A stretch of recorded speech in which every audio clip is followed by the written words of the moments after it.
Okay, ladies and gentlemen, let's talk some Justice League. So, Batman v Superman, which you're looking at here, this painting of it, spawned the opening up of the DCEU universe. And it's still called the DCEU, just so you guys know. And it's really awesome that you see here Batman pitted against Superman. And because of that, we're able now to fit a number of superpowered beings into this universe. And we fit Batman, who's not a superpowered being, into this universe, which is really awesome. Out of that spawned the Justice League. And again, we can see the parallels here where Wonder Woman fits into this universe quite nicely so that she can fit into the universe snugly with other new characters coming in as well. So that's the key here. Wonder Woman was the link to really thread this universe together. She was the centerpiece, you know. And so by transitioning into Wonder Woman, it's now easy to transition into Justice League. And you'll hear some comments by Ben Affleck on this. So Empire Magazine correctly puts Wonder Woman in the center here because she is that piece that weaves everything together. Batman is important because he's the one pulling the team together. But she's the one, as you can see here, with the connecting threads pulling everything together. So this is really awesome, just the way how Empire does this. And this is an awesome shot as well. The Justice League, Superheroes Unite. Okay. And they go into some details on that in that magazine. This magazine also features members of the Justice League here. Here's a sketch of them, and then, woo, there you go from Empire Magazine. You get more details on them. So the sketch, detailed version, like that. I thought so. Of course, on the cover of the DC Comics, we got a lot of Justice League coverage as well. So you see the Flash here. Let's have a better look at him here. You see the lightning around him. Aquaman. You see Cyborg in the background here. Batman and Wonder Woman. Of course, always mysteriously missing is Superman, if you ever noticed, in the Justice League. And he's a key member. He is like the heart of the Justice League. So where is Superman? Well, you'll see. He'll fit together. And he's the reason they came together anyway. So Empire again features this wonderful glimpse into the movie. You can look in the background. You see here Alfred Pennyworth. You've got Bruce Wayne. But here you see Bruce Wayne as he truly is, according to John, is what I remember him as. He has his own channel. But John, he spoke about how Batman pretends to be Bruce Wayne. So this is really Batman. And so you can see this is basically Batman you're looking at here. And this is more Wonder Woman. And if you look, this really reminds us, if you look at a flashback, this really looks like this animated version of Wonder Woman and Batman. And Wonder Woman and Batman, they always kind of work together. They have an understanding between them. And it's really cool, as some people say, when dreams become reality. It's really cool when you see the both of them playing off of each other. It's pretty cool. An interesting dynamic they have. And I can't say more. This picture is worth 1,000 words. This is literally how Wonder Woman looks when she's acting, behaving, moving, whatever. So it's very interesting to see Wonder Woman and Batman together, and there's Alfred in the background there. So it's pretty interesting. It's a pretty interesting shot, if you ask me. Here we have some more covers. I didn't really cover these, but these are covers that are found in some of the comic books. So there's Wonder Woman, here's Batman, there's the Flash, there's Aquaman. Of course, mysteriously missing here is Cyborg. It's kind of mysterious a bit. And they seem to be in piles of junk or something. Technological stuff. So who knows what that means. Here is again Wonder Woman. This time she's using the Lasso of Truth, Lasso of Hestia, Aquaman with his trident, and Batman in the background. Again, the center of focus is usually Wonder Woman. Notice they're standing on the Superman shield, which is hope.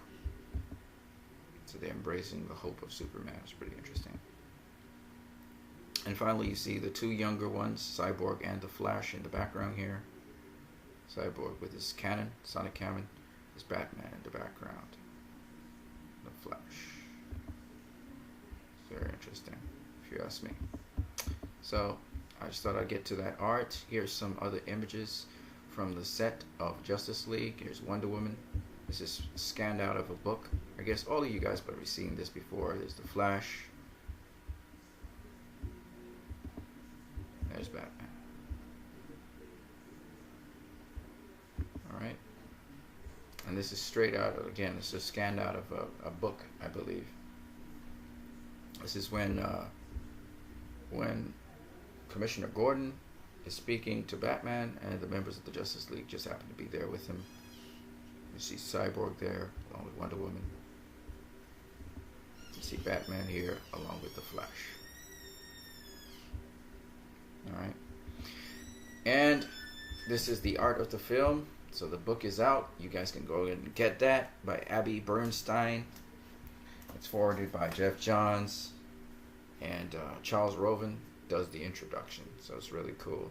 Here are the concept art for it. Aquaman originally had more orangish, kind of yellow kind of markings. They're really gold. There's Superman in the background there. So he's part of the members of the Justice League. He will be there. His entrance should be spectacular. Here's Wonder Woman. Here's the Flash. Here's Cyborg. Really cool. So you can go ahead and pick up that, the art of the film. It should be awesome. So this is what Ben Affleck had to say. Ben Affleck says Wonder Woman helped with Justice League pressure. And I'm going specifically to his statements. By the way, the person who covered this is Matthew Arao. I hope I'm pronouncing your name right, brother. If I'm not, please correct me. But in this, he was being questioned about the film, and Empire spoke with him, and this is what he had to say about it. He says, "It maybe takes a bit of pressure off this movie in terms of needing to define the DC universe. It doesn't feel like the whole world is riding on our shoulders so much." And then that's pretty much what he says in this article. I'm not going to go too much more into that, but I think it was all designed for Wonder Woman to be that connective tissue between Batman v Superman, as I said before, and Justice League. That's why they put her in between there. They designed it for people to like Wonder Woman. They knew what this film was supposed to sort of contribute. They got the best director to do the job, and so they pulled it off. In terms of, people think that because we're talking about DC standalone films, it means the DCEU is going to be disconnected, it's going to be broken down, it's not going to have any DCEU. I disagree with that. If you've ever listened to an interview with Zack Snyder, they had this big connected the storyboard with all kinds of characters in the universe. It's just that because of Justice League, they now can afford to start doing the standalones, because everything's kind of put in a certain context. Once the universe is established, you don't have to work on establishing a universe to bring characters together. You can always bring them together at different times, but just like with Wonder Woman, just like with Suicide Squad, which is mostly standalone movies, not really interwoven or connected with the DCEU like that. You're going to see more movies like that. Just like how you have DC Comics, and in the DC comic world, you have, or universe, you have characters and you have stories being told. I think this is the way it's going to go. So Jeff Johns, some people were really, really worried about the DCEU not being connected. And here was the statement that comes along. So Kenneth said, "Cinematic universe has only begun and you're already pulling the rug out from under it. Please keep the universe connected." And Jeff Johns says very correctly, it's 100% connected. Okay? And he shows all the characters there. So it's just that they're going to be doing a lot more individual stories of members of the universe to move the universe along and develop it. Not necessarily these individual stories will be, connected to one another in a linear fashion. That's what he's saying. So directors will have their own free will, free ability to tell their own stories. That's all that's really being said. It's not that the universe won't be connected. Right, so that's pretty much that. And then we have the last bit of information I want to give you on Justice League, which is that the cast said this is a Zack Snyder movie, but everybody knows it's a Zack Snyder movie. Anyway, you had to hear it from the donkey's mouth, so here we go. So, here's what they actually said.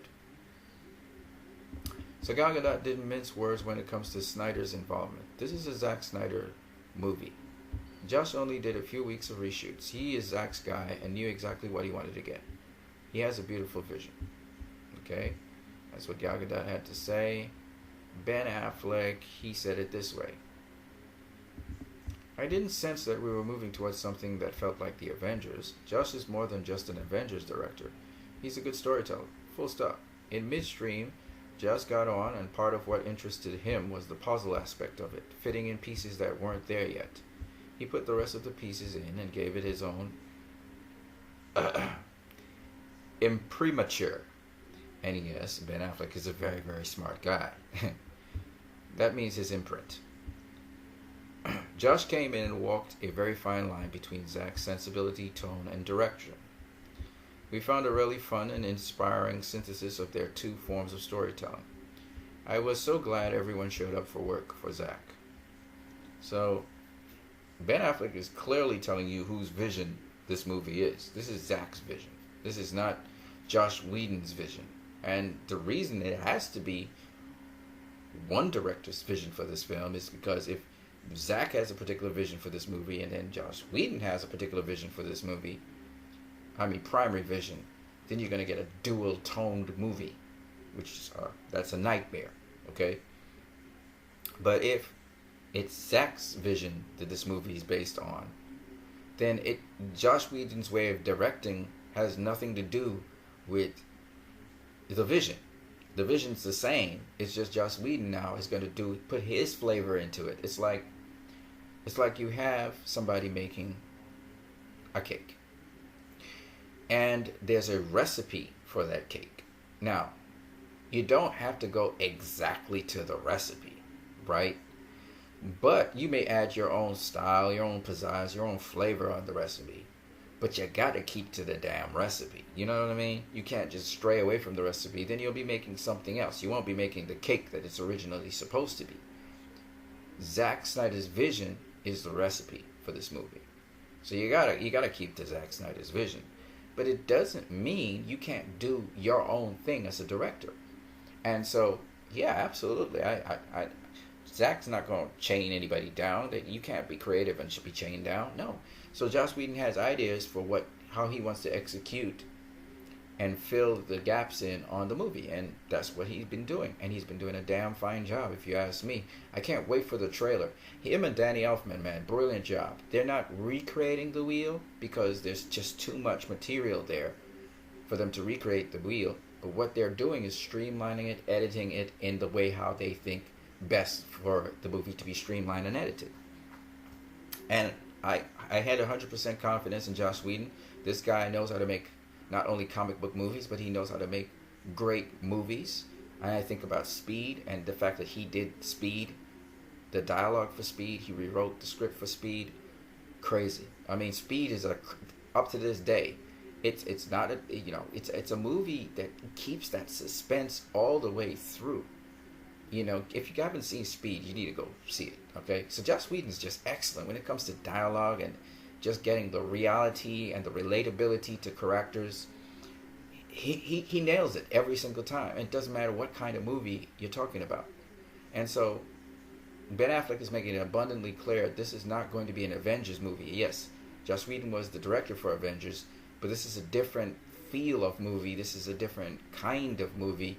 And Whedon knows how to handle these things, all right? He's really good at doing that kind of stuff. So, you know, for once, I think it's going to be a lot more relatable to a lot more people, this movie, because Whedon's really good at doing that. That's his thing. He's really great at making relatable characters, you know. And not only that, but making them fit into the story he's telling. So I have absolute confidence in Joss Whedon, and I know it's going to be just fantastic. And he likes the challenge that is placed before him. Oh, does he like it? I don't know if he likes it. if he's overwhelmed a bit by it, but he really, I mean, this guy puts his heart and soul into his stuff. So, he's all about, the audience having approval for his stuff. Otherwise, he's ready to commit suicide almost. So, he's really dedicated to the stuff he does. So I already knew that Joss Whedon was a great director for the job. I thought about it a couple times and I said, damn, they really got the best director possible for this movie. But yeah, you expect it to be a Zack Snyder movie. It's going to be a Zack Snyder movie. But you're going to feel the difference. It's going to feel like a Zack Snyder movie, but you're going to be like, every single time, you're going to be like, man, this is a Zack Snyder. This definitely is Zack Snyder. This is a Zack Snyder movie, but there's just something totally different. I just like it. I like this movie. I don't know why I like it. Danny Elfman and Joss Whedon are going to really, they're going to thread that needle on that thing and make it just, I mean, I can tell you, I saw the last sneak peek or trailer, whatever you want to call it, and that thing was different to what Zack Snyder originally put out. The first two things that he put out, the first original trailer and the teaser back in Comic-Con, the first teaser. And I'm just telling you, man, I could see how you guys are going to see the difference between just a Zack Snyder movie by itself with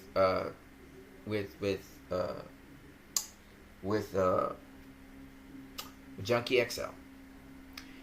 And you're going to feel the difference between that and a director who knows how to polish films in a certain traditional kind of way, and a musical director who knows how to take what's already there. And believe you me, they're not going to discard anything that Junkie XL has done. They're going to use Junkie XL's music in there. And I think the strategy that Danny Elfman is using is he's not recreating the wheel, but he's going to polish and shine up what is there already, and then he's going to add his own flavor to things.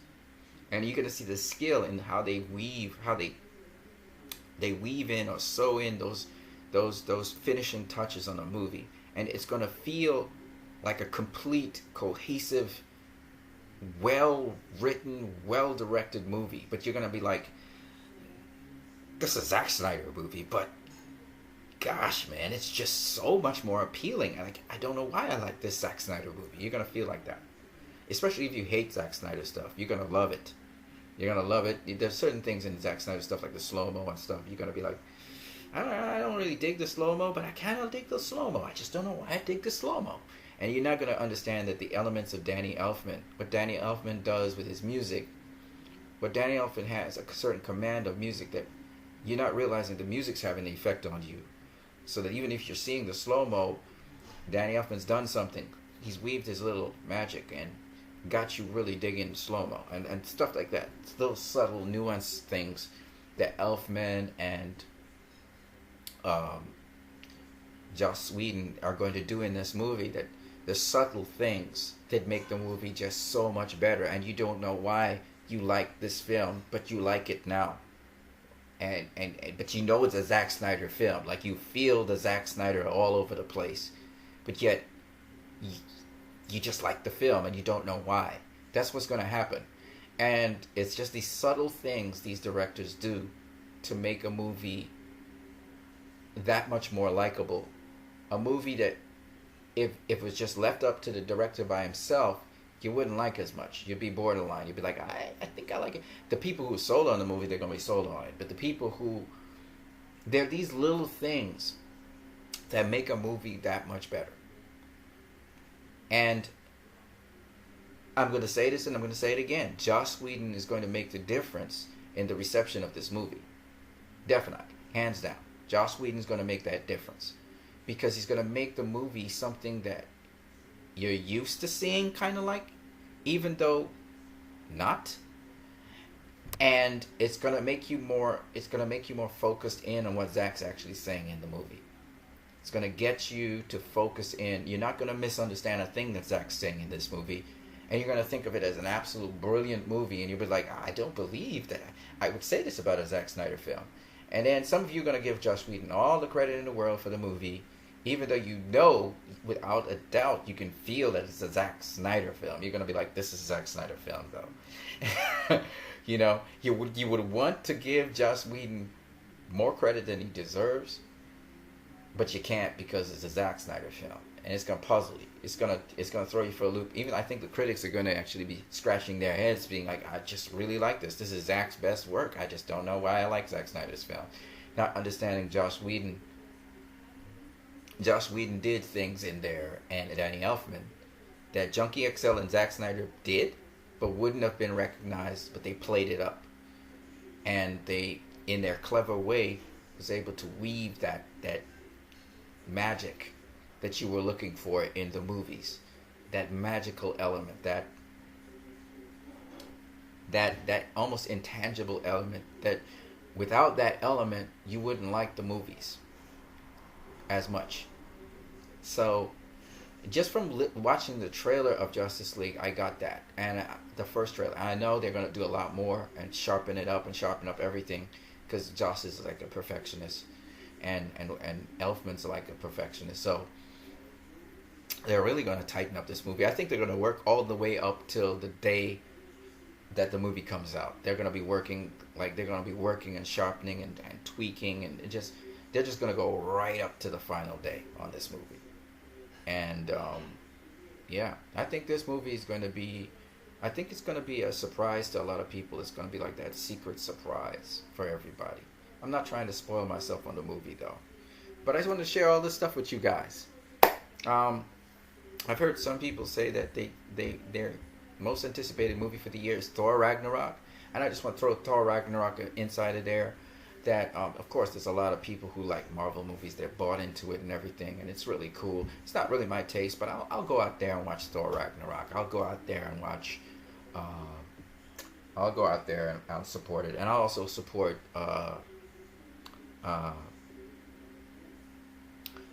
Blade Runner 2049. Definitely going to go out there and watch Blade Runner 2049. I'm very intrigued by it.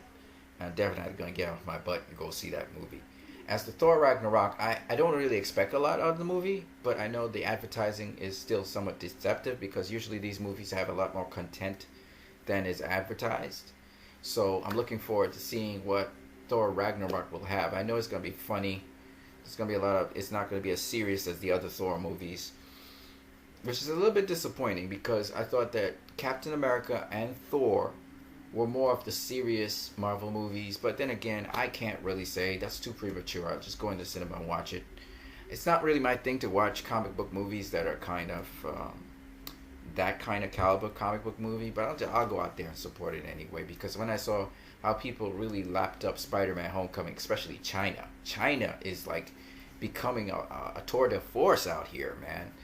That thing, man, if you do well in China, you're pretty much going to do well box office wise.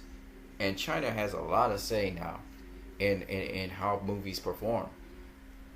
I mean, Wonder Woman did okay in China. I mean, did really good. And in Japan right now, Wonder Woman's doing very well. It's like raked over $11 million already in box office. And that's pretty good. You know, in China, it was like 98 million, I think. It's raked in China. You know, I'm still on call, folks. You know, they're leaving Wonder Woman playing through the fall, I see, and it's close. It's real damn close to breaking that record for the #1 origin film ever. It's under $1 million to go. So we'll see how that turns out. But yeah, I'm so excited to see Justice League. That for me, besides Wonder Woman, actually, Justice League is my #1 anticipated film for the year. You know, Blade Runner is awesome. I don't know what to expect about it. They say good things about it. I saw the very first Blade Runner. I went and watched it again.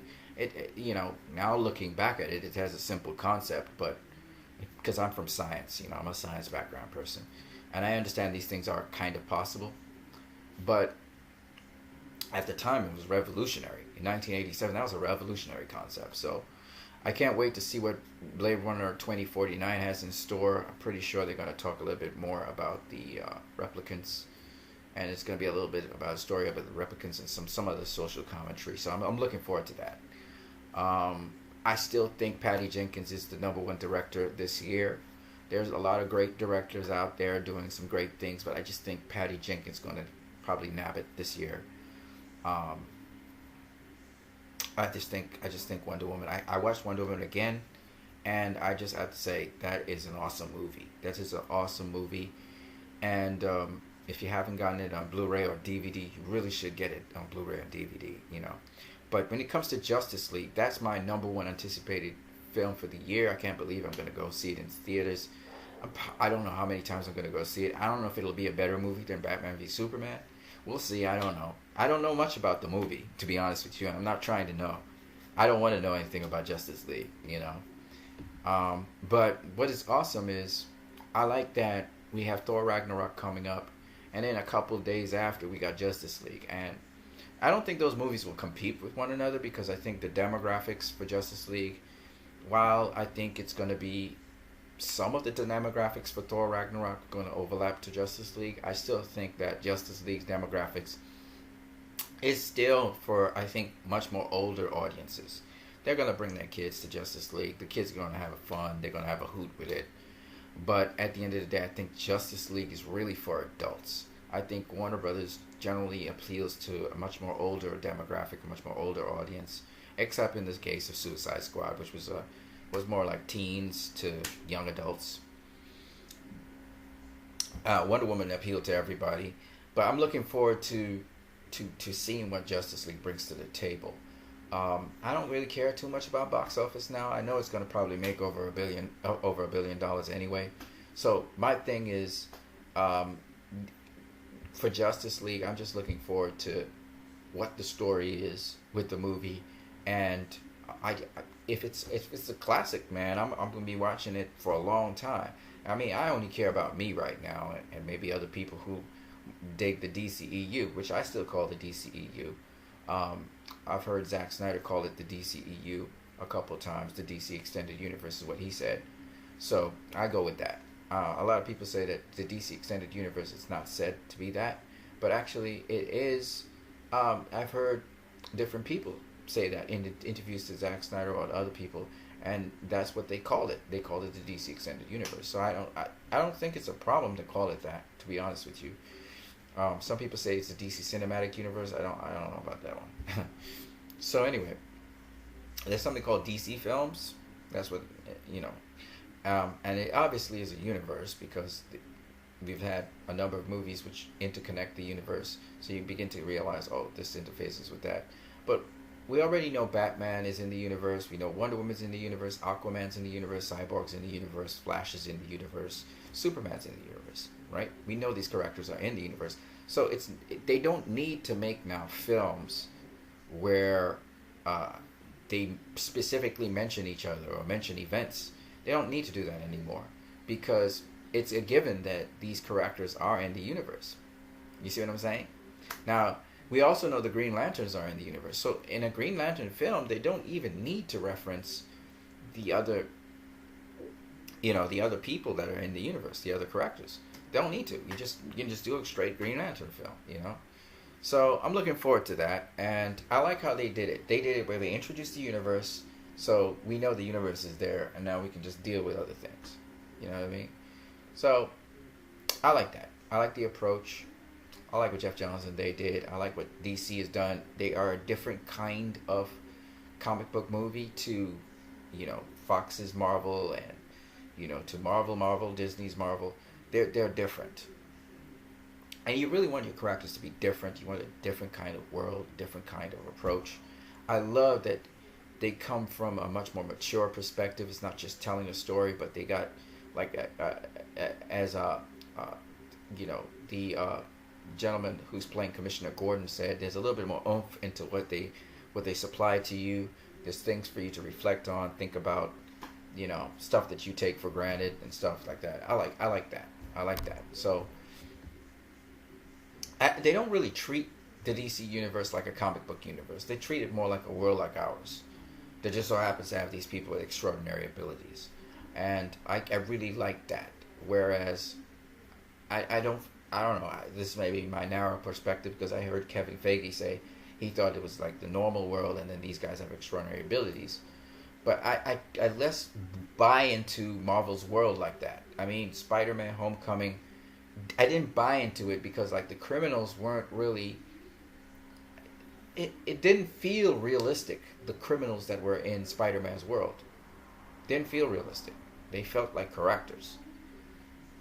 The criminals that were in Superman's world, I bought into Lex Luthor. I bought into him. He was like a real person.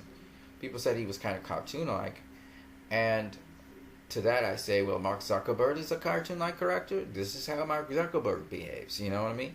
So I don't know. I just didn't buy into that world. Whereas I buy into, and you actually see people actually bought into the world in BVS. People bought into the world in Man of Steel. That's why people said, the world was so gloomy and dreary, because they expected a Marvel movie. You know what I mean? And it is what it is. Anyway, enough talk on these things. I got to get going to work. But I wanted to share this with you guys. On that note, you guys have a great one.